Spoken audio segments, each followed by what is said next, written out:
সুপ্রিয় তবলা শিক্ষার্থীবৃন্দ, আজকে কাহার বা তালের সাথে দুটি আট মাত্রা তিহাই শেখাবো এবং আট মাত্রায় তিহাইটি অত্যন্ত সহজভাবে যাতে শেখা যায় সেই জন্য এই তিহাইটি আমি প্রথমে হাতে তালি দিয়ে দেখাবো, তারপরে বাজিয়ে দেখাবো।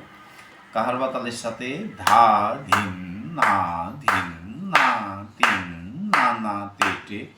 এর সাথে প্রথম তিহাইটি এরকম দেওয়া যেতে পারে: ধা ধিন না ধিন না তিন না না তে টে, তাকো তাকো তে কেটে ধা, তাকো তাকো তে কেটে ধা, তাকো তাকো তে কেটে।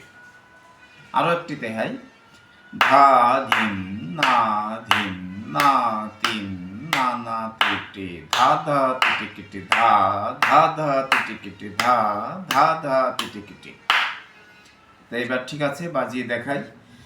ধা ধিন না ধিন না তিন না না তে টে,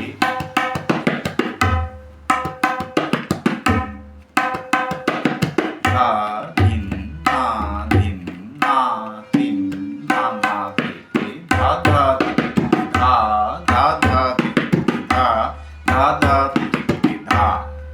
এই দুটো তেহাই কাহার বাসা আট মাত্রা তালের সাথে অত্যন্ত সুন্দরভাবে বাজানো যাবে এবং এটি দেখে যদি তোমাদের কোনো রকমের কোনো উপকার হয় তাহলে আমি পরবর্তীতে আবারও ভিডিও বানাবো। ততক্ষণ পর্যন্ত সকলকে নমস্কার।